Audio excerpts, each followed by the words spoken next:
I, I'm very grateful that I can be here. Thank you very much for the invitation. I came with a diagnosis or a kind of a dilemma and 7 proposals or already taken actions by the Hungarian government or the economic strategy, which I would like to introduce you now. I believe that the EU faces a huge dilemma. Over the past few decades, it has developed a system of rules that ensures the highest standard of living for its citizens with its advanced environmental, consumer protection, labor protection, state aid, and social standards. Consumer protection also means data protection of the European citizens. However, these rules impose significant costs on EU businesses, thereby reducing their global competitiveness. I have to highlight that we do agree with these standards, though we have to realize that our companies might be at a competitive disadvantage because of them. Therefore, I propose, this is my first proposal, that costs of these regulations should be taken into account in a quantified manner when determining compensation mechanisms to be applied at the borders of the European Union. European Union has to remain open as it is today, but in the same time, we created mechanisms to increase the standard of living in the European Union, which puts enormous costs on our companies, which deteriorates its global competitiveness. And we have to take it into consideration. Otherwise, every effort we have taken in the last few decades to increase the living, the standard of living in the European Union, we will just lose it. As for digitalization, we have to see that the EU lags behind its competitors from North America and the Far East countries in digital readiness. According to the, as Gergely also mentioned it, according to the survey of the European Investment Bank, European firms lag the United States in the adoption of digital technologies. Only 66% of manufacturing firms in the European Union, compared to 78% in the United States, have adopted at least one digital technology. Size also matters for digitalization. The largest leading digital technology companies today are based in the United States or China. Larger firms have higher rates of digital adoption than smaller firms, while all small firms tend to be persistently non-digital. It's a virtue that the European Union protects its micro, small and medium-sized enterprises and gives them huge grants to develop their capabilities. But in the same time, we have to take into consideration that if we don't have large digital companies, then we will still lag behind in this competition in the long run. Therefore, my second proposal is that there is a need for new EU competition and data protection regulations that allow the emergence of large digital European companies that can compete with external competitors. Especially in the area of data protection, it is essential to find a balance between administrative costs and a necessary level of protection.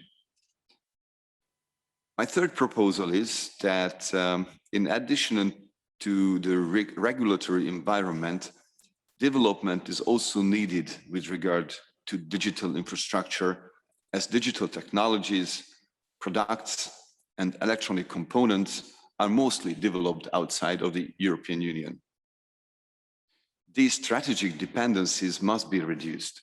The EU should increase its capacity in manufacturing, as a strong industrial base and proper infrastructure are key elements of the European competitiveness and strategic autonomy.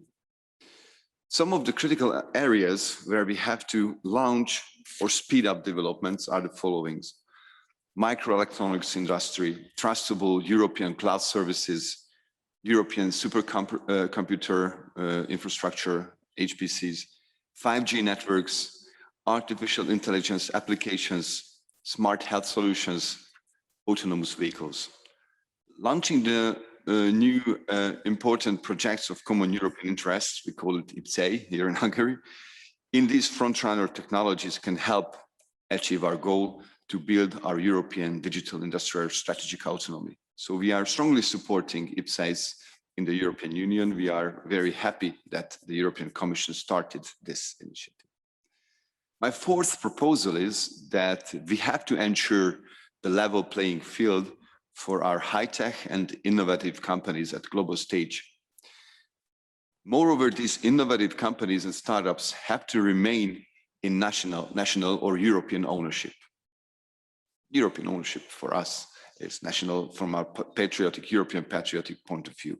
So we have to defend them from hostile takeovers. On the other hand, we also have to be open to the adoption of new technologies, even from third countries, in order to remain competitive at the global stage. Adoption of new technologies should not be a political issue. So here we recommend and we propose a more pragmatic and a less ideological approach to this issue. It's not easy because in the same time we are proposing patriotic protection of these companies and also an openness to new technologies and allow new technologies to be channeled into the European Union's digital ecosystem. Fifth proposal, and also already in action from the Hungarian government, that in addition to supporting digital companies, we also have to support companies that use digitalization. At national level, we promote the digitalization process through a number of financial programs and non-financial initiatives. Furthermore, we are planning to use nearly 25% of the RRF resources for digitalization objectives. To speed up digitalization, I believe that the abstract concept of digitalization needs to be brought closer to businesses. In recent years, I met many Hungarian entrepreneurs, mostly micro, small and medium-sized entrepreneurs. I met around 3,000. We asked through a survey around 25,000 entrepreneurs, and I met personally with 3,000 entrepreneurs. And I asked them, how could we help to speed up their digitalization? And they said they are fed up with all these abstract presentations on digitalizations and the necessity of digitalization. They need practical answers and examples. And this is why we established here in Hungary the so-called Modern Model Factories program, which is available through our business information portal, our renewed business information portal. This is called Vali. Vali is a Hungarian name, and it also means vállalkozó információ.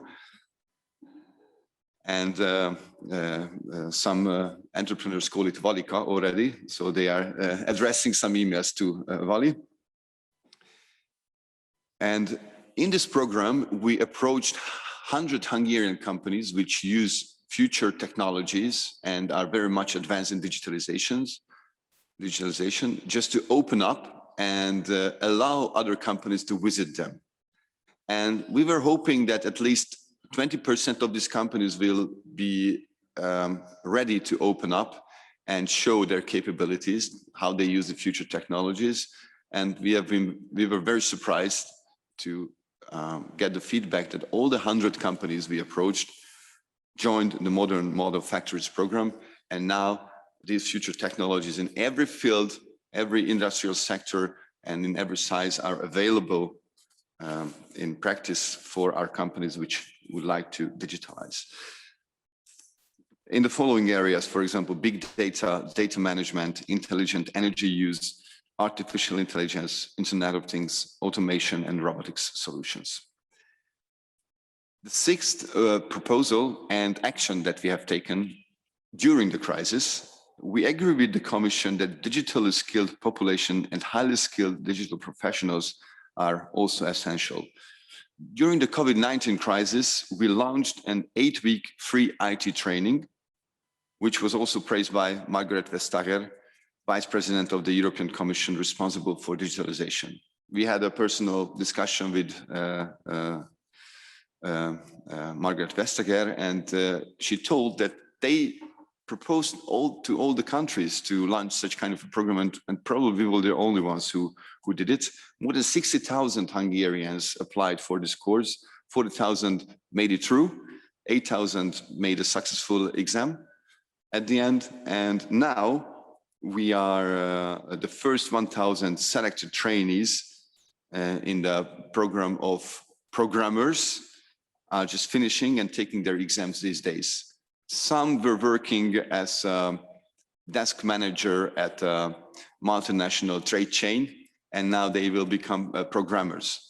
So I'm very proud that I can be part of his success story, even if just to a small extent. The seventh, what we are doing here, that we are renewing the Hungarian adult education system. It will be based on big data. We will measure the outcome of these adult education programs, which will help the quick adaptation of the adult education system to the fastly changing requirements of the employment market. That is why it's very important. And if later you have questions about that, I'm running out of time, I will describe it. So to sum up, I would like to highlight my two main proposals aiming to achieve our vision for the digital future. First is stronger promotion of European economic interests on the global stage is needed. We have to be pragmatic and get rid of our ideologies. Let's say in a European patriotic way, we can call it open strategic autonomy as well, if you feel more convenient with that term, where we defend our values while remaining open to the world. The second is that digital objectives should be translated into concrete actions to ensure that they are understandable and applicable by the businesses. As in the case of Hungarian Modern Model Factories program I mentioned earlier. Thank you very much for your attention.